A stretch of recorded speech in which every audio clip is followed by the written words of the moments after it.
I don't know. I think they would. I for one, I'll just tell you this. I am fascinated by great moms. I mean, they fascinate me. They get my attention. I love watching children who are so precious. And then I'm telling you, if those children are precious, look at mom.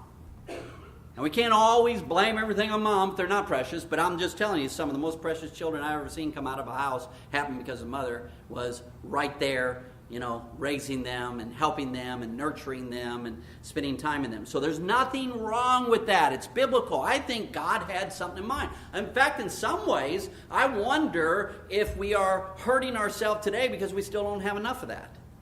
I don't know. Something to think about. But there's nothing wrong also with a woman rising up to be a spiritual leader. And aren't you glad the story of Deborah is in the Bible? What if it wasn't in there?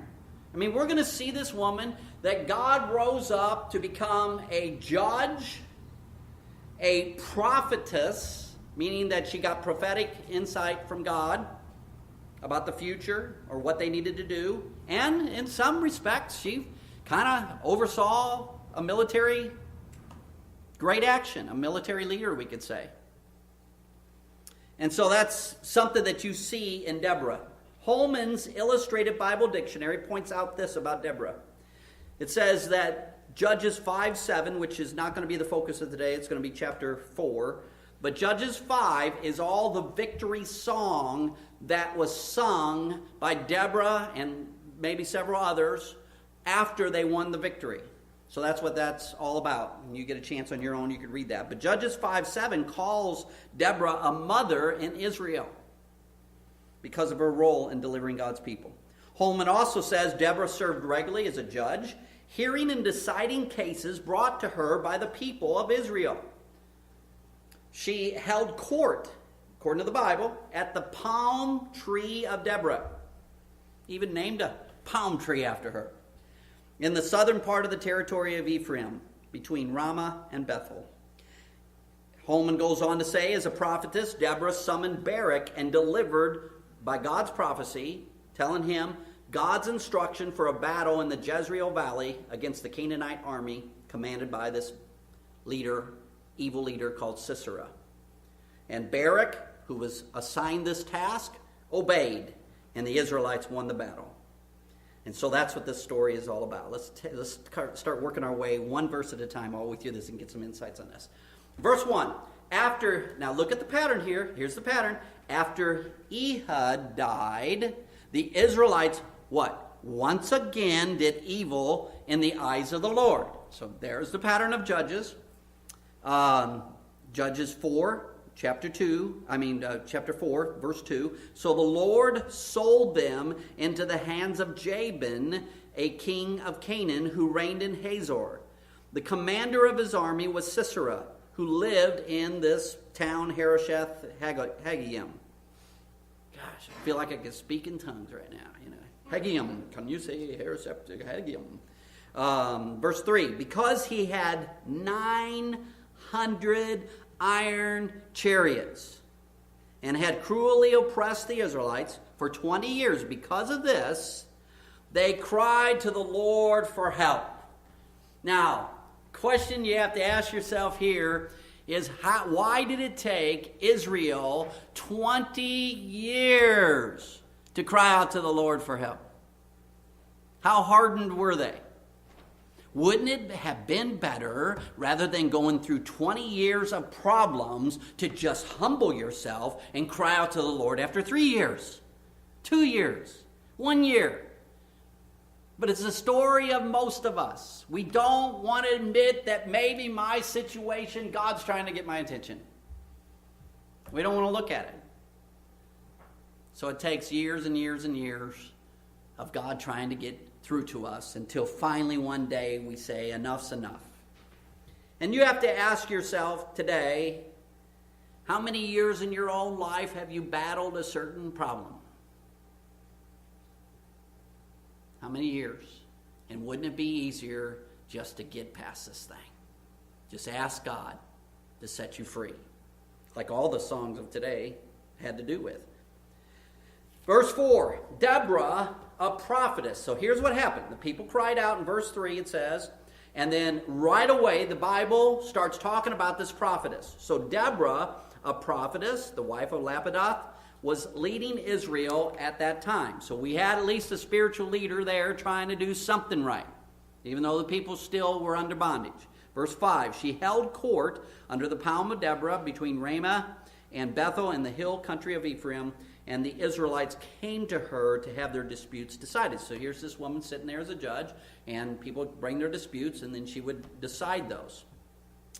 I'd say that was probably a little rare in the Old Testament times. Probably more had men doing that, but my guess is Deborah had a true spiritual walk with God in a way that God said, I'm going to rise her up because she's the best I got.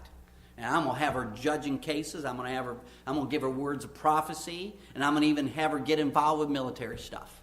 And God can do that through you in your own life if you'll just walk with him. Verse 6, she sent for Barak, son of Abinoam, I looked that up, from Kedesh in Naphtali, and said to him, the Lord, the God of Israel, commands you, go take with you 10,000 men of Naphtali and Zebulun, and lead the way to Mount Tabor. I will lure, this is what God was saying, I will lure, very important word there, Sisera, the commander of Jabin's army, with his chariots and his troops to the Kishon River and give him into your hands. Now you remember in the other sermons that I've talked to you about, I've mentioned to you in the past that when God leads us, most of the time he doesn't give us all the details. We all know that, right? Right? Isn't that how it works? He gives you enough to know so you can take the next step in the direction he's trying to take you. And then as you faithfully follow him, he'll show you a little bit more and a little bit more as you head that journey. We have just enough details here, but not all the details in this story. He's saying, God is saying to them, I'm going to lure. What does that mean? They don't know. I'm going to lure Sisera, the commander of this army, with all of his chariots, 900 of them, and his troops to the Kishon River and give him into your hands. That's all we know. Verse 8, Barak said to her, if you go with me, I will go. But if you don't go with me, I won't go. Now, what does that tell you about Barak? Did he believe really what she was saying? Did he feel spiritually strong enough to do the battle? He felt like he needed Deborah there in order to face the issues that he was going to face. It's too bad he wasn't strong enough himself to just listen to the direction God was going to give and then go do it. Because God says he's going to do this. But he felt like he needed Deborah.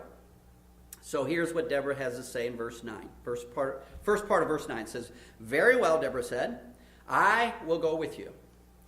But because of the way you are going about this, the honor will not be yours.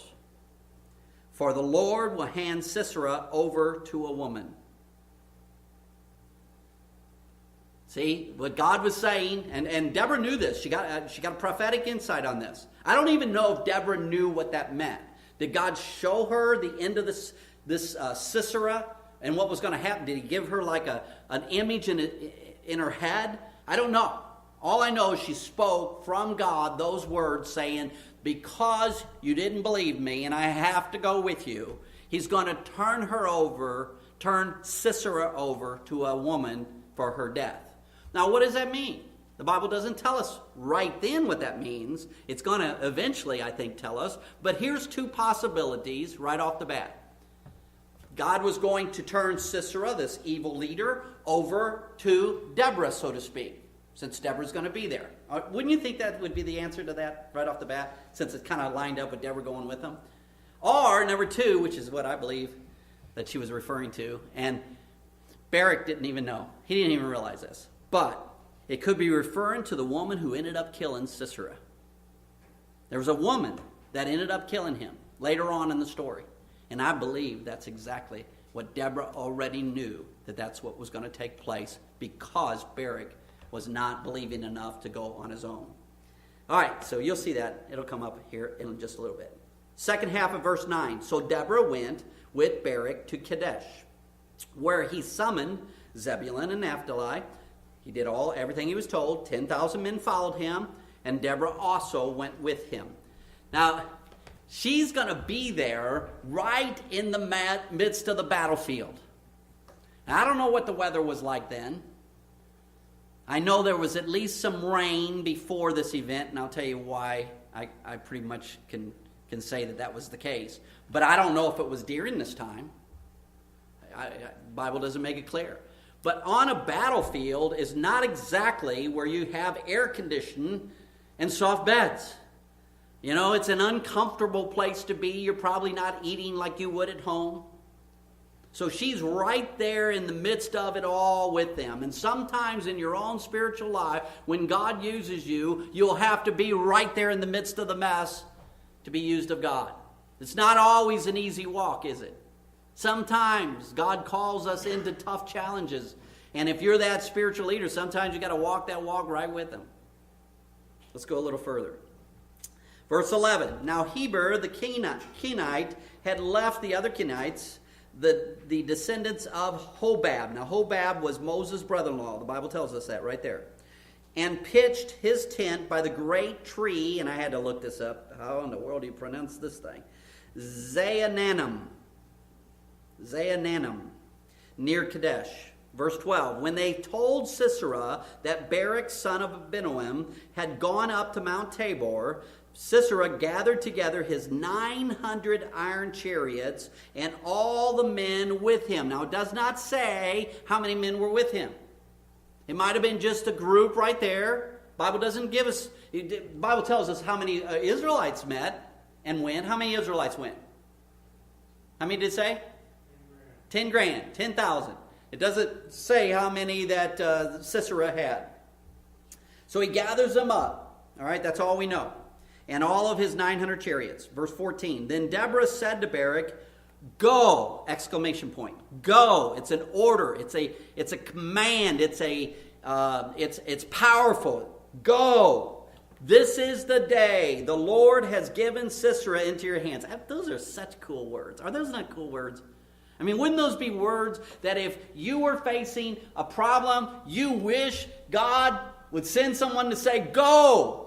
I've now given this situation into this person's hands and it's going to be over soon." So you can kind of see that. Go, this is the day of the Lord has given Sisera into your hands. Has not, look at these key words, has not the Lord gone ahead of you? So Barak went down to Mount Tabor, followed by 10,000 men. When you are facing something in your own personal life, what would be the greatest assurance that you could be given about your situation? Would it not be that the Lord has gone before you? Is that not a great reassurance?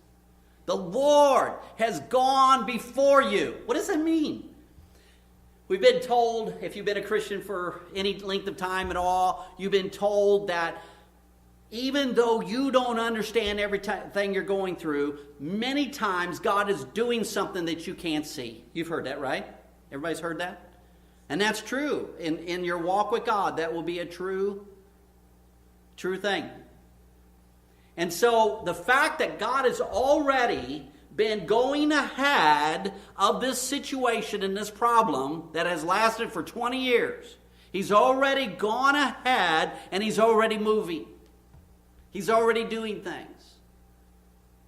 And you got to trust Him. Just do what He tells you to do and do it like He wants you to do it and do it when He wants you to do it.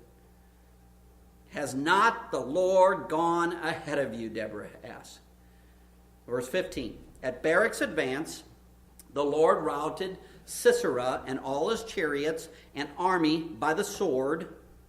And Sisera abandoned his chariot and fled on foot. Now, I want to tell you kind of how verse 15 reads in the Amplified Bible. Because sometimes the Amplified, it just brings out extra words that you can understand a little better. So I'm going to read this out of Amplified. And the Lord confused and terrified Sisera and all his chariot drivers and all his army before Barak with the sword. And Sisera alighted from his chariot and fled on foot. That's what it says right there. Now, first of all, God brought confusion to this evil army. We know that. And to the chariot drivers. And here's some thoughts. I want to give you some thoughts about this. Remember when Deborah said, in verse 7, I'm going to just remind you of this. Verse 7 said, I will remind you again, because, basically here's what it says. I will lure Sisera, the commander of Jabin's army, with his chariots and his troops to Kishon River. Now, I didn't know anything about that river. So I'm looking up in the commentaries to see if I can get some insights. And here's what Barnes notes. It's a commentary called Barnes Notes. And I love this commentary. It's a really helpful one. But here's what it says. It tells us that the land by this river at times would become very swampy, very muddy type of land, depending on the rains and things that were going on at the time. That's why I'm telling you, I bet you just before this big war, there was at least a strong rain of some sort. So, chances are high that's exactly what happened. My guess is that God lured Sisera into this swampy area, and he somehow didn't make the connection in his mind as a evil leader of the troops, that he would bring 900 chariots into a land, into an area that was so swampy they couldn't operate properly. You see that? My guess is that's what happened. Now, when we get to heaven, you'll be able to ask about all this stuff. You'll be able to ask, hey, is Barak around here? Deborah? Let me talk to Deborah. I got some questions about that story. I got to know some more. Ask her about it. Is that what happened? Was it real swampy in that area? Was it real muddy? What would that do to the chariots? Would it make them effective? It would make them totally what? Ineffective. So I'm sure Sisera got down there into that scene, and all of a sudden, I think it hit him at the last moment. I believe he did not realize. When God says he lured them into an area their chariots would be ineffective. And that man had a lot of pride in his chariots. They had lead on them. They were heavy. They move into that area, and all of a sudden he's like, oh no. And here comes 10,000 soldiers coming after them. At the point that they're thinking, well, we can't battle with the chariots. They're ineffective. We can't even use them. So that was the scene. I just want you to get that picture. That's probably what occurred. Now, in verse 15 here, it says that Sisera abandoned his chariot and fled on foot. Now, we're going to learn here in verse 16 in just a moment what the other chariots and soldiers did. They turned around and fled. They were caught off guard so bad with fear that they turned around and fled. And so what did Barak and his army of Israel do? Chased them down. Now, how effective is a chariot when they're going the opposite way they should be going? You know what a chariot looks like, right? The back end of it is what? Totally open. Oh my goodness. Not good to be fleeing in a chariot. Chariots are made to go head on at stuff because they got all this wrapping around them that protects them.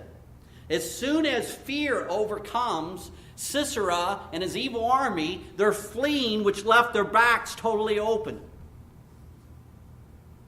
Now, I don't know, the Bible doesn't tell us how many horses Barak and Israel had, but they had to have them because the chariots are fleeing and they have a horse. And they chased them down. They went after them. Now, Sisera leaves on foot. Why would he leave on foot? Why do you think he would leave? I mean, he lets his army go one way. He gets out of his chariot and flees on foot. I mean, you can kind of figure that out, right? He's thinking, well, Israel's army is going to chase my guys and go after them, so I'll go this way, and then I'll be safe. They won't know that I even left. They won't know what happened to me.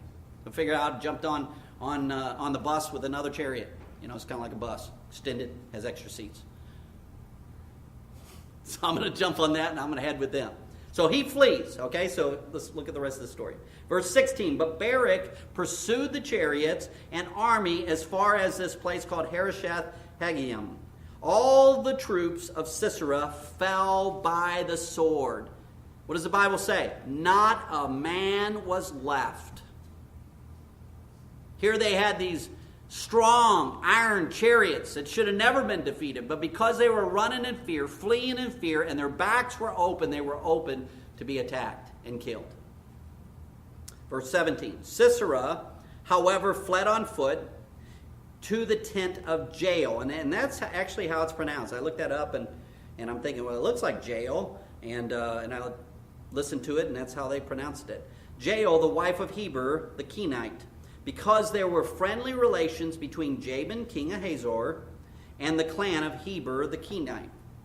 Jael went out to meet Sisera and said to him, "Come, my lord, come right on in to my tent. Don't be afraid." So he entered her tent, and she put a covering over him.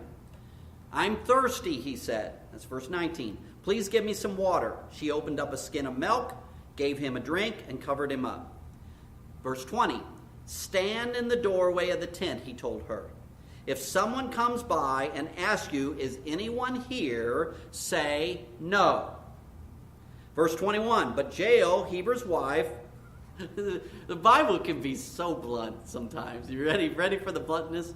But Jael, Heber's wife, picked up a tent peg and a hammer, and then she quietly went over to him while he lay asleep. He was exhausted. The Bible tells us, the NIV says he was exhausted. And he would be from battle. Takes this and bam, drives the peg through his temple, and we even go so far as to say into the ground. You got a visual on that? That's pretty blunt. His head is now stuck to the ground because it's driven all the way through it. It's pretty blunt. And he died. Of course he died. And so now do you see Deborah's prophecy? When she said, "You're going to lose the opportunity, Barak, to see the leader of this evil army's death by your own hand. Because you didn't believe me enough. You had to have me with you. So he will die by the hand of a woman." Now you see the story. I believe that's what she was referring to earlier. Verse 22, Barak came by in pursuit of Sisera, and Jael went out to meet him. So eventually he got over there. "Come," she said, "I will show you the man you're looking for." So he went in with her, and there lay Sisera with a tent peg through his temple, dead. Do you think at that moment that Barak, the leader of Israel, realized, oh my goodness, that prophecy came true? What Deborah told me, that's it right there. That's what came true. Verse 23, on that day God subdued Jabin, the Canaanite king, before the Israelites. And the hand of the Israelites grew stronger and stronger against Jabin, the Canaanite king, until they destroyed him. Jabin the king lost his military leader. Jabin the king lost 900 iron chariots. And who knows how many men. Would that not weaken you? When it says they were subdued, that would definitely be subduing somebody. Until the point that Israel got stronger and stronger, and as you get stronger and stronger in your life, when you first start turning back to God, when you first start calling out to God about your problem, and He starts answering it, you begin that road back and living right and doing things in the right way, and He will give you more and more strength as He defeats the enemy. And that's what happened. The Bible talks about that. And the hand of the Israelites grew stronger and stronger against Jabin, the Canaanite king, until they destroyed him. The evil nation that treated Israel so bad for 20 years was finally defeated. And what started the change? The people did what? They finally called out to God and said, set us free from this evil nation. We want to do right. We want to live right. And then all of Judges 5 is that song of Deborah. Many scholars believe she wrote it, but whatever, it was sung, and it's words of praise. Whenever God does a miracle for your life, you best not ever forget it. I'm telling you, you better be praising God about it, and at least every once in a while. I mean, you look at all the times that God did miracles in the days of Moses and all the festivals that came out of those days. That was God's way of saying, I want you to remember what I did for you. We should never, ever forget. That's why sometimes we just need to stop and think about, what would my life be like? Hey, you ever think about this stuff? What would my life be like without God in it? How many times has God come through and answered a prayer for me that if I didn't believe in God, I would be trying to manipulate the answer? Anybody know what I'm talking about? How many times has He rescued you in your life? What would your life be like if God wasn't in control? Now, you want to see more of God? Make Him more in control. You want to see less of God? Keep running your own life and just call Him every once in a while. It's the total commitment to God where you're going to see lots more miracles. And you run your life less and less. You ask Him for direction on how to do with this and that and whatever. That's how you'll see God move more and more in your life. And it all needs to end in praise. And in this case, it ends in praise. In the very last verses of Judges chapter 5, that chapter ends with these words. Then the land had peace for 40 years. Wow. They should have got started sooner, don't you think? You ever wonder that in your own life? I should have got started sooner on this stuff. Anybody ever saved late in their life? Okay, so you understand this. You can look back and you can compare. Anybody ever really know the difference between when you first got saved and you lived a little bit for God, and now, where you're at now, you're living a whole lot more for God and involving Him more, and you've seen the difference? Anybody know what I'm talking about? Yeah. The more you involve God, the more you make Him boss, because that's really what it means to be saved anyway. There isn't a little salvation and a big salvation. There's one. And it's supposed to be total commitment to God. That's what it's supposed to be. And the more you involve Him, the more miracles you see Him do. The more your life will have the life of peace. Not that nothing ever goes wrong. Can we have peace in the midst of storms? Yep. Yeah, of course. We have to. That's what carries us when we have that. And so as I wrap this up today, it's a great story. Isn't this a great story? These are so much fun to talk about. So what area is God trying to change you? The Christian life is about change. I'm telling you, it's about change. I don't care if someone's doing something to you, aggravating you, doing stupid things around you. It is not about them. It's about what God's going to do with your own life to help grow you up. It's about change. If you truly live for God, you truly get committed, you will be a better Christian next year and a better person next year than you are right now. Right? How about 5 years from now? Will you be more? Yep. That's the way it's meant to be. You're not ever to get stuck. You're not supposed to do that. You should be able to keep looking back and go, wow, man, I really fought him on this thing.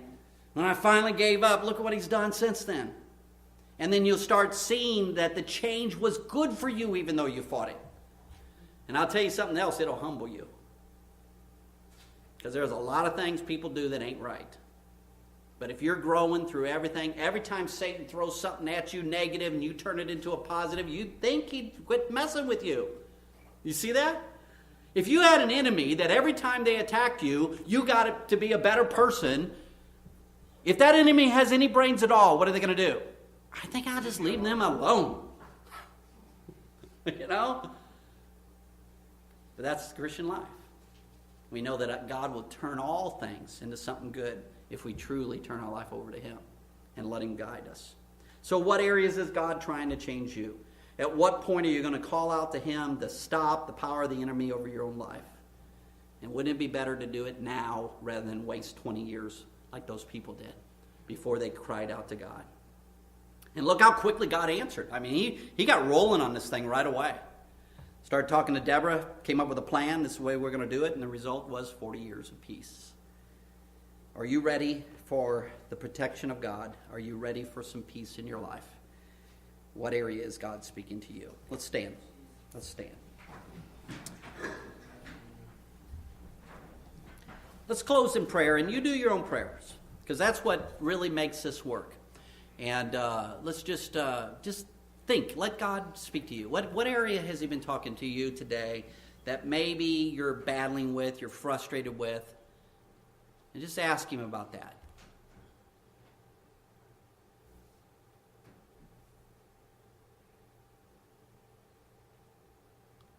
And think of an area that maybe God's trying to help you grow in. Something that somebody else is doing that is frustrating to you. And you want to put all your focus on them. Just back up for a second and ask God, is there something you want to teach me about me? Just let Him speak to you just right now.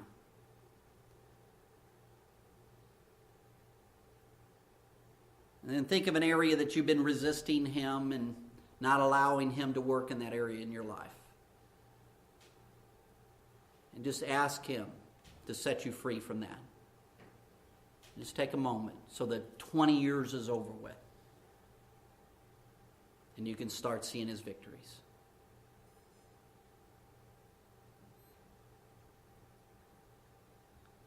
Father, we thank You for Your message today. We love the Bible stories. It's so cool to watch You work. And we want to someday talk to all these people that we read about.